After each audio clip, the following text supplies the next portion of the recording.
We'd been warned, but this was the first time that we realized something was happening. Gunfire followed by people running. Police vehicles suddenly appearing on the streets that were emptying fast. Within minutes, helicopter gunships appeared over the presidential palace and government buildings in the center of Kabul. Anti-missile systems firing chaff into the air. The Taliban had entered the city and the American pilots knew it. For hours they circled above, but there was nothing they could do to stop the takeover of the capital. Occasional gunfire ripped through the air. Throughout the day, Chinook helicopters ferried United States Embassy staff to the international airport. Road moves deemed far too dangerous. It harked back to the images of the ignominious retreat of the US from Vietnam.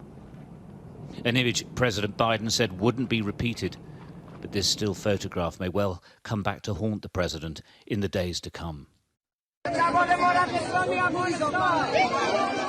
Kabul, crowds gathered to welcome the Taliban. They greeted speakers with enthusiasm. So I hear a lot of shouting near the presidential palace. I watched as the Taliban entered the very heart of this country's government. I think it's a procession of the Taliban. Yes, it is. There's the white flag, and they're coming down the street just next to us.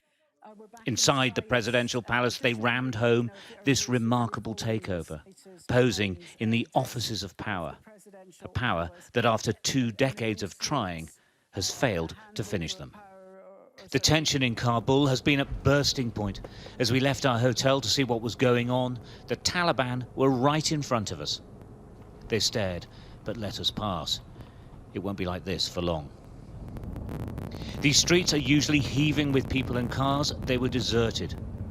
Traffic jams are a permanent fixture here, the reason army and police checkpoints. Now, though, we pass through unimpeded. These heavily armed mini-fortresses now unmanned. Once again, the Afghan soldiers have melted away. Well, in just a very short while after the arrival of the Taliban and news that spread through the city, the streets are really empty. I mean, we were here only a day or so ago, and in the hours from this morning we could see it was absolutely chock-a-block with people. Now it's pretty quiet, pretty empty. A lot of people have just gone home. There's no real sort of authority on the streets anymore. This population knows what's coming. Some of the changes are subtle. No jeans and t-shirts now. They've changed into traditional shalwar kameez clothing, and there's no women to be seen. And no images of women on beauty salon windows either. Whitewashed, even as the president talked like he was still in charge. There is a clear need that the National Directorate of Security, alongside the police and Afghan army, take responsibility of the security of all citizens, as per my order to the Defence Minister and the Interior Minister. It is our responsibility, and God willing, we will carry out the responsibility in its best manner. The president's words of security infer order. At the airport, there wasn't much of that to be seen. There's a mad scramble to get on flights that have been cancelled and onto military flights to which there's no access. The roads clogged with traffic and Afghan military vehicles, moving in all directions, but mainly away from the Taliban.